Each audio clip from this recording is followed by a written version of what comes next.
Africa. Tonight we continue our discussion about starting up a business in the science and technology space. Last week we touched on issues around creating and protecting an idea in the increasingly digitized world. Tonight we unpack the question about using technology to solve various problems in society. And are we entering a new era of entrepreneurship? I don't know.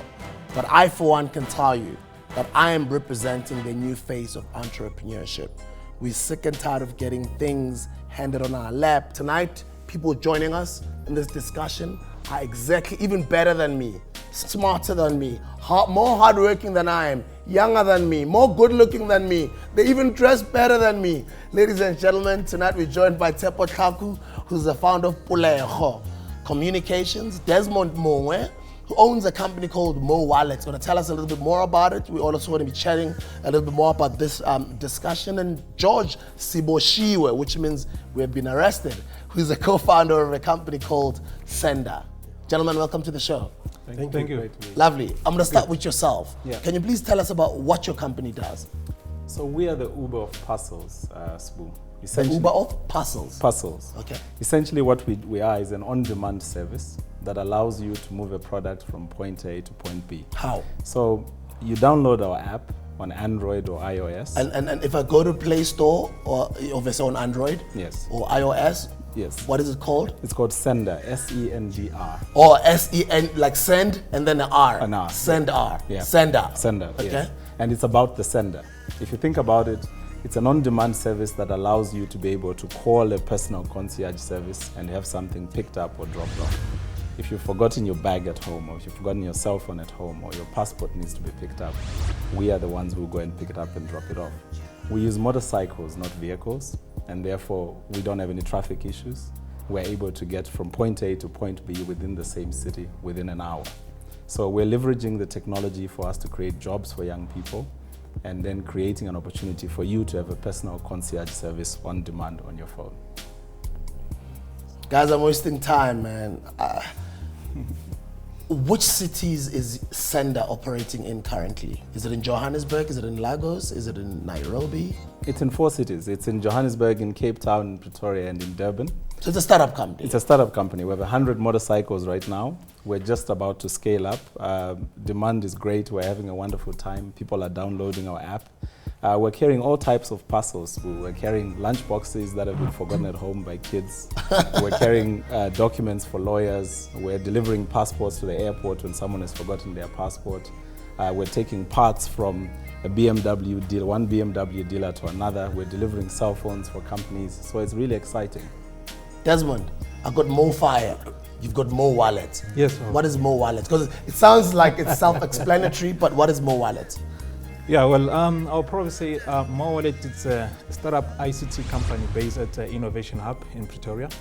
So what we do, we develop a digital marketing platform for FMCG brands, banks, network operators to deliver mobile vouchers and rewards program for consumers who are said to be lower LSM or bottom of the pyramid.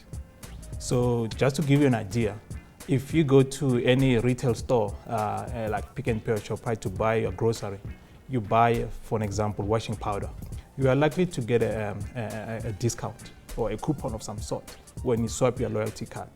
But when you are in lower LSM in township and rural areas, you buy the same product from the same brand, you don't get a coupon, you don't get a discount. So why are we not giving an incentive to the majority of the people in the country? It looks like you are being punished to be poor. So our platform is to connect the FMCG brands, business in general, to the lower LSM customers in order to receive incentives. And how do I plug into your program? Or how do I download your app? So we don't use app at the moment. Okay. So it's based on the USSD applications, whereby, for example, companies that are currently using our system, it's gold brands, which they own Chisanyama. So we are a technology partner with them. So we help them to actually deliver incentives to their customers. Our platform has also been used by McDonald's as well in South Africa.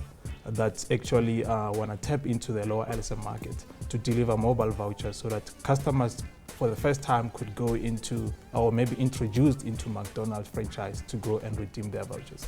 Mr. Thlaku, Yes, sir. Tshepo, Okay, Tshepo. Pulego Communications. So Pulego Communications focuses on developing mobile applications that enable citizens engagement. So essentially what we do is we bring local government and its citizens closer together. For instance, we have piloted a mobile app with the city of Tshwane called Tshwane Safety. So with that mobile app, it enables citizens to report incidents of crime. They get messaging from the Metro Police. They can locate services that are closer to them. And on the other side, we also use data to improve the efficiency of addressing whatever the incidents that people are reporting, and use as well the data for local government to engage more effectively with citizens. Infrastructure issues, funding issues. How have you guys been able to overcome some of the challenges that a lot of us startup companies get to encounter? I think we were fortunate that we also got into the incubation program at the Innovation Hub. So we were able to get basic things like office space, connectivity and so forth. But not so many entrepreneurs are that fortunate. In most cases, people start in their small bedrooms or garages and so forth, and they try to push things through, and it's quite a challenge. In Tshwane, fortunately, in some areas, people have access to data.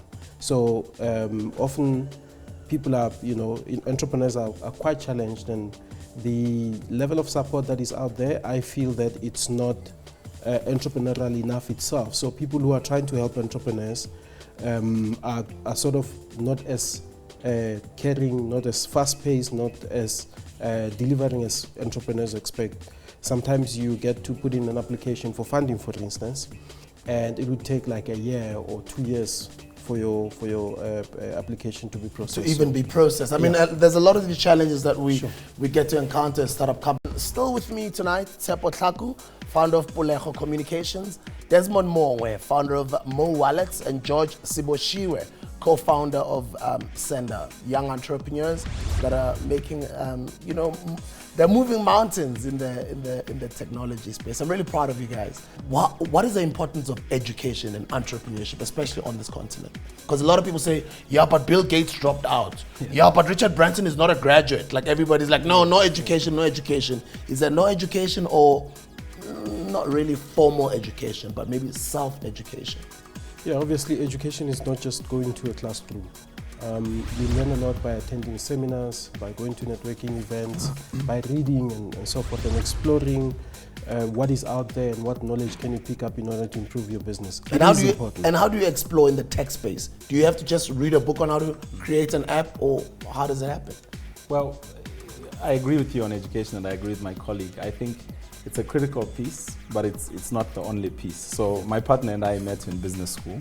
At the time, one was in marketing, the other one was in politics and international relations. And you can imagine the type of conversation you begin. And to answer your question specifically, I think when you develop an interest in an issue and you have the depth to be able to research it and the tools necessary to work through that research and begin to understand the subject and network with peers that have a deeper understanding, you can set up your 10,000 hours, so to speak. Yeah. So the things that you've learned with more fire, I don't have to learn them again. If I network with you, I think I can figure them out in less hours. And so the more we network, the more we're able to learn from each other. So take education beyond the classroom. Take education as a continuous process taking place every time you wake up, from the point at which you brush your teeth to the point you sleep.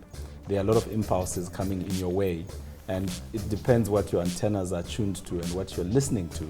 That actually gets you to narrow down and sharpen your idea, and that was our experience. There's technology, how do you guys, I mean, I know a lot of you guys experience a lot of challenges as far as the bandwidth and the internet connectivity is concerned on the continent.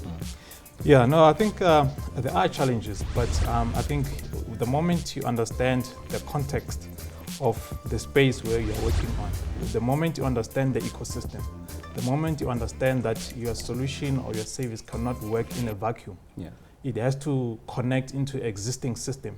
You have to think beyond your solution. Who's going to fund you? How are you going to find your brother who's going to back you up with the business?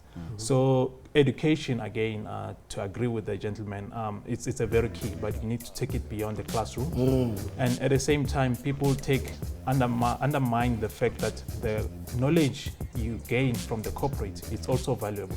The solutions and the technology that we use at moWallet is the same technology used at MTN. Let's talk about funding. Now, Tshepo, is your company funded? Okay. So before I come on to the point of funding, I think it is also important to mention that people, as an entrepreneur, you need to work with what you have. And to an extent, it leads to the funding issue, that you don't have to wait for somebody else to come in and give you money. We offered other services in order to put that money invested into the innovation that we had. So we had to, first of all, come up with a prototype. And once we had a prototype, we went out to find a customer. And that's one thing that sometimes entrepreneurs miss, that they want to develop the whole product before securing a customer. When you secure a customer, you can build a business case. So we went out until we got the city of Tshwane, who said, okay, we like the concept that you have, the prototype that you have, can we do it for safety? And we said yes. And I put in a proposal, they put in some money into it.